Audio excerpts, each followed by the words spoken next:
साथियों नमस्कार, आपका बहुत बहुत स्वागत है आपके अपने YouTube चैनल सक्सेस क्लासेज पे। और मैं एक बार फिर से बायोलॉजी के इंपॉर्टेंट क्वेश्चंस के साथ हाजिर हूँ। साथियों ये क्वेश्चंस आपके सारे के सारे ऑब्जेक्टिव टाइप के क्वेश्चंस रहने वाले हैं और एग्जाम की दृष्टि से बहुत ही इंपॉर्टेंट रहने वाले हैं। तो बढ़िए क्वेश्चन नंबर फर्स्ट की ओर और 1 बाय 1 इन क्वेश्चन को करना अपन स्टार्ट कर देते हैं। देखिए यहाँ पे क्वेश्चन पूछा गया है कि पुष्प है वो किसका रूपांतरण हो जाएगा। बताना है कि पुष्प है वो किसका रूपांतरण हो जाएगा। चारों विकल्प नीचे दे रखे हैं। देखिए ध्यान से विकल्प को पढ़िए और इनमें से जो राइट आंसर है वो कमेंट बॉक्स में देने की कोशिश कीजिए। देखिए विकल्प ए दे रखा है प्रांकुर, विकल्प बी है पति, विकल्प सी मूलांकुर और विकल्प डी दे रखा है दल चक्र। तो पुष्प किसका रूपांतरण हो जाएगा। तो पुष्प हो जाएगा मेरे प्यारे मित्रों प्रांकुर का रूपांतरण हो जाएगा। विकल्प ए है जो आपका यहाँ पे एकदम से करेक्ट हो जाएगा। नेक्स्ट क्वेश्चंस की ओर बढ़ते देखिए यहाँ पे आपको बताना है बहुत ही इंपॉर्टेंट क्वेश्चंस, किस रोग का पता लगाने के लिए एलिसा परीक्षण किया जाता है। यानी कौन से रोग का पता लगाने के लिए एलिसा टेस्ट किया जाता है वो यहाँ पे आपको बताना है। विकल्प ए दे रखा है कैंसर, विकल्प बी है यक्ष्मा, विकल्प सी एड्स और विकल्प डी दे रखा है टाइफाइड। तो किस रोग का पता लगाने के लिए एलिसा टेस्ट किया जाता है वो यहाँ पे आपको बताना है। तो यहाँ पे आपका एकदम से करेक्ट आंसर हो जाएगा एड्स का पता लगाने के लिए एलिसा टेस्ट किया जाता है। विकल्प सी है जो आपका एकदम से क्या रहने वाला है, राइट रहने वाला है। बढ़ते नेक्स्ट क्वेश्चन की ओर। बहुत ही इंपॉर्टेंट सारे के सारे क्वेश्चन एग्जाम की दृष्टि से वीडियो को अंत तक जरूर से देखें और वीडियो को अभी तक लाइक नहीं किया तो जरूर से लाइक का बटन दबा दें। देखिए यहाँ पे पूछा गया है कि पुष्पों के खिलने एवं बंद होने की क्रिया कहलाती है। पुष्पों का खिलना एवं बंद होना किस क्रिया के द्वारा संपन्न होता है वो यहाँ पे आपको बताना है। देखिए विकल्प ए दे रखा है अनुकुंचन, प्रतिकुंचन, अनुसलन या फिर रंसा कुंचन। चारों विकल्प में से किसके कारण, कौन सी क्रिया के कारण पुष्पों के खिलने एवं बंद होने की प्रक्रिया है जो होती रहती है। तो यहाँ पे आपका करेक्ट आंसर हो जाएगा अनुकुंचन। विकल्प ए है जो एकदम से क्या हो जाएगा, राइट आंसर हो जाएगा। देखिए नेक्स्ट क्वेश्चंस की ओर बढ़ते हैं। बहुत ही इंपॉर्टेंट क्वेश्चंस और इंटरेस्टिंग क्वेश्चंस है। देखिए पुरुषों के अंदर जो दाढ़ी मूछों का निकलना किस हार्मोन से संबंधित है। किशोरावस्था के बाद पुरुषों के अंदर जो दाढ़ी मूछें निकल के आती हैं वो किस हार्मोन के कारण निकल के आती है वो यहाँ पे आपको बताना है। देखिए ऑप्शन ए दे रखा है इंसुलिन, ऑप्शन बी है टेस्टोस्टेरोन, ऑप्शन सी गोडेनोट्रोफिक और ऑप्शन डी दे रखा है एपिनेफ्रिन। तो चारों विकल्प में से करेक्ट आंसर क्या हो जाएगा, दाढ़ी मूछें किस हार्मोन के कारण निकलती है। तो यहाँ पे आपका राइट आंसर हो जाएगा टेस्टोस्टेरोन हार्मोन के कारण पुरुषों के अंदर दाढ़ी मूछें देखने को मिलती है। नेक्स्ट क्वेश्चंस की ओर बढ़ते देखिए यहाँ पे क्वेश्चंस पूछा गया है कि लकवा किस विटामिन की कमी के कारण होता है। यहाँ पे आपको बताना है कि लकवा है वो हमारे बॉडी के अंदर किस विटामिन की कमी के कारण होता है। लकवा के अंदर हमारा शरीर का जो आधा भाग है वो काम करना बंद कर देता है। तो यहाँ पे आपको बताना है किस विटामिन की कमी के कारण लकवा होता है। देखिए ऑप्शन ए दे रखा है विटामिन ए या फिर विटामिन डी, विटामिन B7 या विटामिन के। चारों विकल्प में से कौन से विटामिन की कमी के कारण लकवा उत्पन्न होगा ये यहाँ पे आपको बताना है। तो आपका करेक्ट आंसर हो जाएगा विटामिन B7 की कमी के कारण हमारे बॉडी के अंदर क्या हो जाता है, लकवा हो जाता है। नेक्स्ट क्वेश्चंस की ओर बढ़ते देखिए यहाँ पे आपको बताना है कि किस विटामिन की कमी के कारण बाल सफ़ेद होते हैं। ये आमतौर ज़्यादातर युवाओं के अंदर देखने को मिल रहे हैं। किस विटामिन की कमी के कारण बाल है वो सफ़ेद हो जाते हैं ये आपको यहाँ पे बताना है। देखिए ऑप्शन ए दे रखा है vitamin B3, vitamin E, vitamin D या फिर विटामिन ए। किस विटामिन की कमी के कारण है जो बाल सफ़ेद पुरुषों और महिलाओं दोनों के अंदर किसके कारण बाल सफ़ेद आ जाते हैं कम उम्र के अंदर ये आपको बताना है। तो यहाँ पे आपका राइट आंसर हो जाएगा विटामिन B3 की कमी के कारण है जो क्या हो जाते हैं, बाल सफ़ेद हो जाते हैं।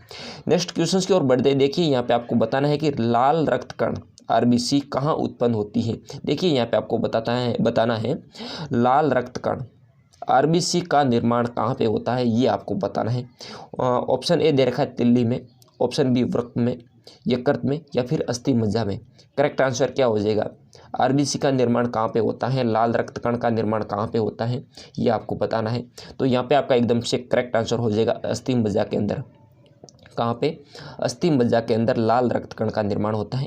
नेक्स्ट क्वेश्चंस की ओर बढ़ते देखिए यहाँ पे आपको बताना है कि लाइसोसोम की खोज की थी। लाइसोसोम की खोज करने वाले वैज्ञानिक का नाम बताना है। वो यहाँ पे चारों विकल्प देख लीजिए ध्यान से और करेक्ट आंसर क्या हो जाएगा फटाफट से कमेंट कीजिए। देखिए विकल्प ए है पैलेड ने, विकल्प बी डी डुवे ने, विकल्प सी आल्टमैन ने, या इनमें से कोई नहीं। लाइसोसोम की खोज किसके द्वारा की गई थी? तो यहाँ पे आपका करेक्ट आंसर हो जाएगा डी डुवे ने। विकल्प बी है एकदम से राइट आंसर है। नेक्स्ट क्वेश्चंस देखिए, यहाँ पे बहुत ही इंपॉर्टेंट क्वेश्चंस पूछा गया है कि मक्का पौधों में परागण होता है, यानी जो मक्के का पौधा होता है उसमें किसके द्वारा परागण होता है, वो यहाँ पे आपको बताना है। कीटों के द्वारा, जल द्वारा, जंतुओं द्वारा, या फिर वायु के द्वारा। किसके मक्का के पौधों में किसके द्वारा परागण होता है? फटाफट से करेक्ट आंसर है जो कमेंट कीजिए। देखिए, मक्का के पौधे में जो परागण होगा वो वायु के द्वारा होगा। विकल्प डी है एकदम से राइट रहने वाला है। नेक्स्ट देखिए, नेक्स्ट क्वेश्चन की ओर बढ़ते हैं। यहाँ पे क्या पूछा गया है? कैरोटीन मुख्य भाग है।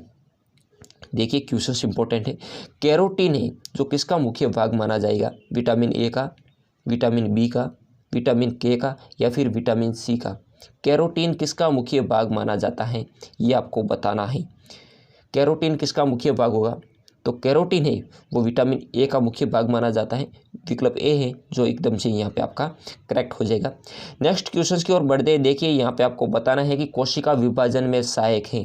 कोशिका विभाजन, कोशिका डिवीजन या कोशिका विभाजन में कौन सा विकल्प है जो करेक्ट है, जो सहायक हो जाएगा? देखिए, ऑप्शन ए दे रखा है सेंट्रोसोम, ऑप्शन बी है क्लोरोप्लास्ट, ऑप्शन सी कोशिका भित्ति, और ऑप्शन डी दे रखा है माइटोकॉन्ड्रिया। तो कोशिका विभाजन के अंदर कौन सहायक हो जाएगा, हेल्पर कौन हो जाएगा, यहाँ पे आपको बताना है।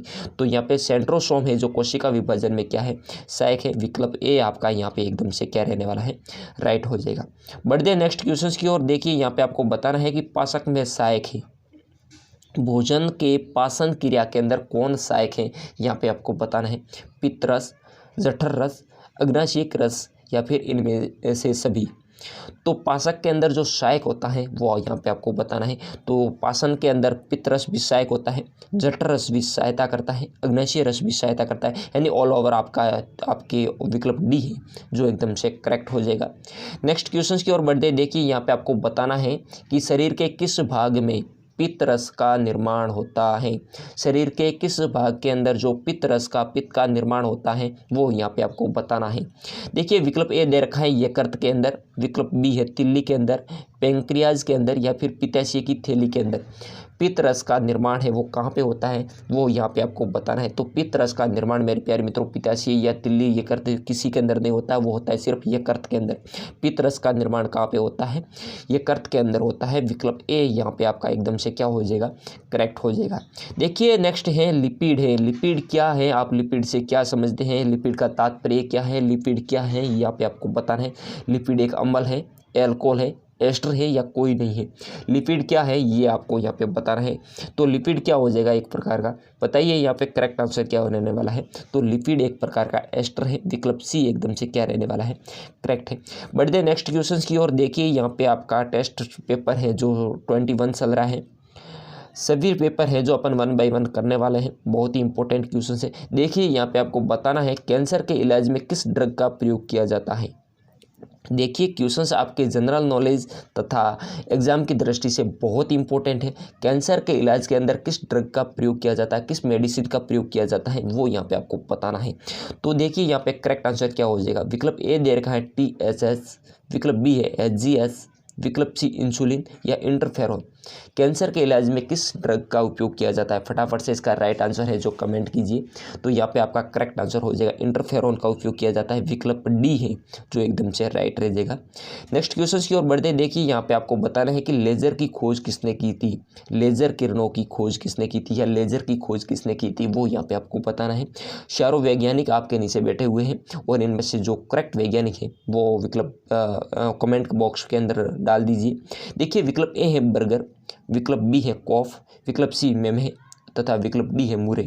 तो लेजर की खोज करने वाले हमारे प्यारे वैज्ञानिक हैं वो कौन हो जाएगी, वो हो जाएंगे मेमहे। विकल्प सी है जो क्या हो जाएगा, एकदम से राइट रहने वाला है। नेक्स्ट क्वेश्चन की ओर बढ़ते देखिए, यहाँ पे आपको बताना है कि किडनी का प्रत्यारोपण सर्वप्रथम किसने किया था। जो किडनी वृक्क का जो प्रत्यारोपण सर्वप्रथम करने वाले वैज्ञानिक है वो कौन हो जाएंगे।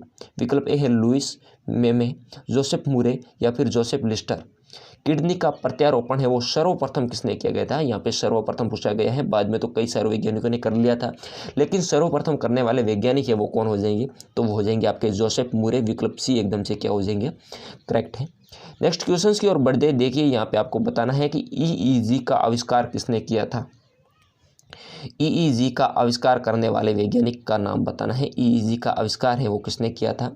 चारों विकल्प देख लीजिए, एक बार रीड कर लीजिए और उसके बाद में कमेंट कीजिए। देखिए विकल्प ए है ओसबर्गर, विकल्प बी मूरे, विकल्प सी कॉफ और विकल्प डी है लिलियल। तो ईईजी का जो आविष्कार करने वाले वैज्ञानिक है वो हो जाएंगे होसबर्गर, यानी विकल्प ए है आपका वो क्या हो जाएगा, एकदम से राइट रहने वाला है विकल्प ए। नेक्स्ट क्वेश्चन की ओर बढ़ते देखिए, यहाँ पे आपको बताना है कि भारत में सर्वप्रथम किस वर्ष एड्स की पहचान की गई। देखिए भारत के अंदर सर्वप्रथम एड्स की पहचान है वो किस सन के अंदर की गई थी, वो यहाँ पे बताना है। एड्स की सर्वप्रथम पहचान है वो किस सन के अंदर की गई थी। 1991 के अंदर, 1984 के अंदर, 1990 के अंदर या फिर 1986 के अंदर। भारत में सर्वप्रथम किस वर्ष एड्स की पहचान की गई थी वो यहाँ पे आपको बताना है। तो 1986 के अंदर भारत के अंदर सर्वप्रथम एड्स की क्या की गई थी, पहचान की गई थी। विकल्प डी है आपका एकदम से क्या हो जाएगा, करेक्ट हो जाएगा।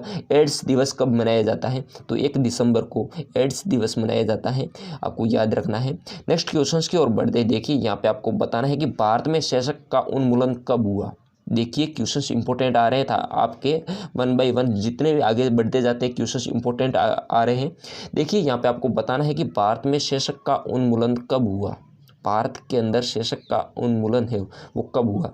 देखिए ऑप्शन ए दे रखा है 1973, ऑप्शन बी है 1974, ऑप्शन सी 1975 और ऑप्शन डी है 1977। तो भारत के अंदर जो शीर्षक का उन्मूलन हुआ था वो कब हुआ था, तो वो हुआ था 1975 के अंदर। विकल्प सी आपका क्या हो जाएगा, एकदम से करेक्ट हो जाएगा। देखिए नेक्स्ट क्वेश्चन यहाँ पे पूछा गया है कि फ्लू किसके द्वारा होता है। फ्लू एक वायरस जनित बीमारी है, तो बताइए। अब वायरस मैंने थोड़ा बहुत हिट तो दे दिया है, तो फ्लू किसके द्वारा होता है, किसके द्वारा होता है, फटाफट से कमेंट कीजिए। तो फ्लू है वो किसके द्वारा, विषाणु के द्वारा होगा। विकल्प ए है जो आपका क्या हो जाएगा, करेक्ट हो जाएगा। देखिए नेक्स्ट क्वेश्चन यहाँ पे पूछा गया है, बहुत ही आपके इंपॉर्टेंट क्वेश्चन है। मानव मस्तिष्क का सबसे बड़ा भाग। देखिए मानव मस्तिष्क का सबसे बड़ा भाग कौन सा हो जाएगा, वो यहाँ पे आपको बताना है। सेरिब्रम, एनसेफेलॉन, सेरिबेलम या मेडुला ओब्लोगेटा।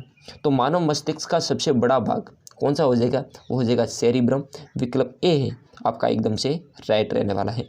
नेक्स्ट क्वेश्चन की ओर बढ़ते देखिए, यहाँ पे आपको बताना है इंपॉर्टेंट क्वेश्चन है। मांस, अंडा एवं दूध प्रमुख स्रोत है, यानी अगर अपन मांस, अंडा एवं दूध का सेवन करते हैं तो अपन को ज़्यादा मात्रा के अंदर क्या मिलेगा, वो यहाँ पे आपको बताना है। प्रोटीन, विटामिन, वसा या फिर कार्बोहाइड्रेट।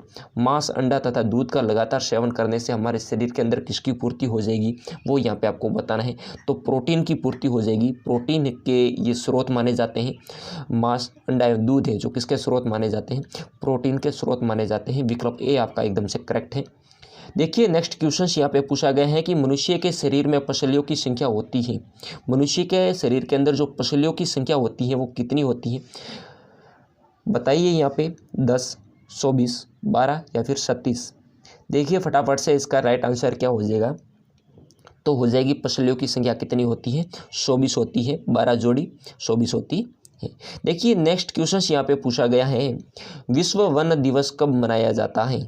विश्व वन दिवस कब मनाया जाता है, 21 मार्च, 5 जून, 28 फरवरी या फिर 14 मार्च। विश्व वन दिवस कब मनाया जाता है, फटाफट से इसका राइट आंसर है जो कमेंट कीजिए।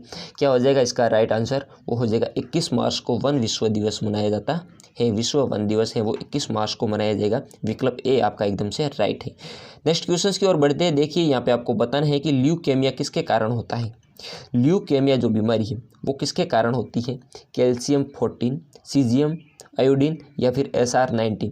तो ल्यूकेमिया बीमारी है वो किसके कारण होती है, यहाँ पे आपको कमेंट करके बताना है।